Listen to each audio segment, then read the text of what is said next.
Audit anxiety. How to stop the pre-audit panic by building a compliance heartbeat. If you've ever spent the weeks leading up to an NDIS audit with a tight chest and a constant knot in your stomach, this will feel familiar.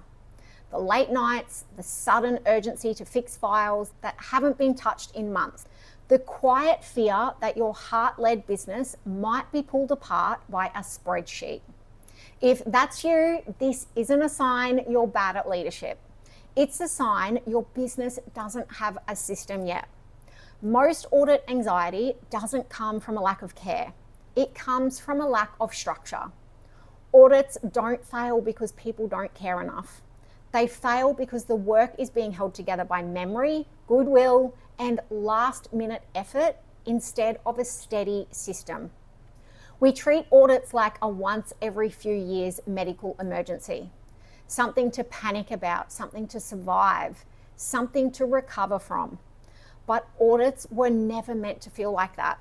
They were designed to be a pulse check, a moment that confirms what's already happening every day. So if you're tired of the polished version of compliance that ignores the drag of real admin, the interruptions, the emotional load, then it's time to build something steadier. Something that lets you sleep properly in the lead up to your next audit. Audit panic isn't theoretical. It lives in the body. It's the weight of hundreds of incident reports sitting half finished. It's the pressure in your temples when you know a service agreement is missing a signature, but you can't remember which one. It's the unstable feeling of knowing your entire business rests on hope instead of evidence. That fear isn't about the auditor. It's about the gap between what you know is happening and what you can prove. In 2026, the Commission isn't looking for effort. They're not interested in passion. They want to see logic. They want to see a sequence of evidence that shows your service is safe, consistent, and actively managed. They want to see that your business is a living system, not a last-minute performance. That's why we need to shift from compliance as a project to compliance as a heartbeat. A heartbeat doesn't spike, it doesn't disappear, it's steady, predictable, reliable. When compliance becomes a system, the audit stops feeling heavy.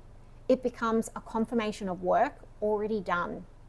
There's a quiet tax many providers pay without realizing it. It's called document debt. Every time we say we'll file that later, every time we leave an incident note half done, every time we promise ourselves we'll update policies when things slow down, each one adds weight. By the time the audit notice arrives, the weight is sitting squarely on your shoulders. The tension you feel isn't about being judged. It's about knowing the logic of your business isn't fully visible. Auditors want evidence. They want to see documentation created in the moment, not reconstructed under pressure. Real-time documentation feels manageable. Backdated documentation feels overwhelming. When paperwork is part of the work, it's light. When it's avoided, it compounds. The fastest way to reduce audit anxiety is to stop treating compliance as a special event. Compliance needs to happen in small, regular movements, not big, dramatic cleanups. I call this the Tuesday 60. Once a week, block out 60 minutes, not 2 hours, not a whole day. Just one focused hour. In that time, audit 3 things only. 3 participant files, 3 staff files, 3 incident reports. You're not fixing the whole business. You are keeping the pulse steady. This changes everything. Small errors are found early. Fixes are light. There's no scramble, no adrenaline. Finding a missing signature on a Tuesday morning is a 2-minute task. Finding it with an auditor in the room is a crisis. Consistency removes fear, not perfection. One of the biggest mistakes providers make is trying to explain themselves through emotion. In continuous improvement registers, people write long narratives about how hard they tried, how much they care, how committed they are. Auditors aren't looking for emotion. They're looking for closed loops. Your logic needs to show sequence. Something went wrong. We identified why. We changed the system. We trained the team. We monitored the outcome. That's it. That structure shows a thinking business, a grounded one. A register full of real entries is far more valuable than a perfect document with no substance. Messy but active beats polished and empty every time. When your systems show thinking, the auditor relaxes. Not because you convince them, because the logic speaks for itself.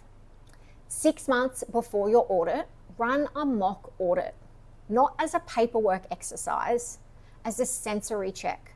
Walk through your office, walk through a participant's home. Ask yourself simple questions. Does this feel like a registered service? Is safety visible?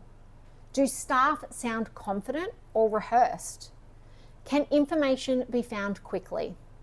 If something feels unstable now, you have time to fix it properly, without pressure, without panic.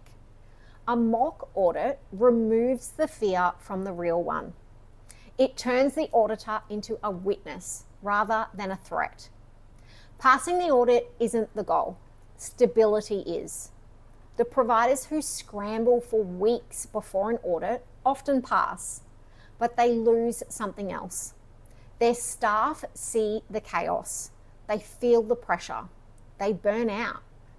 Good people don't stay in businesses that survive through panic. In 2026, sustainable providers are heartbeat providers. When compliance is steady, staff feel safer. When documentation is predictable, participants feel protected. When logic is visible, money stops leaking through last-minute fixes and consultants. Compliance isn't a burden.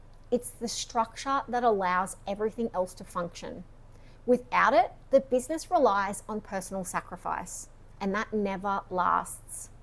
So open your calendar right now, schedule your first Tuesday 60. Pick one small area, just one. Audit 3 examples, and expect to find a mistake. That's the point. Feel the relief of finding it yourself. That relief is the first beat of a new system. And this is how you move from fear to clarity, from panic to structure, from holding everything in your head to letting the system carry the weight. If audits currently make your stomach drop, it doesn't have to stay that way. You can build a business that is audit ready by default, grounded, predictable, steady. If you want ongoing support with leadership, structure, referrals, and sustainability in your disability care business, hit subscribe. I'm here to help you build something that lasts, not something that you survive.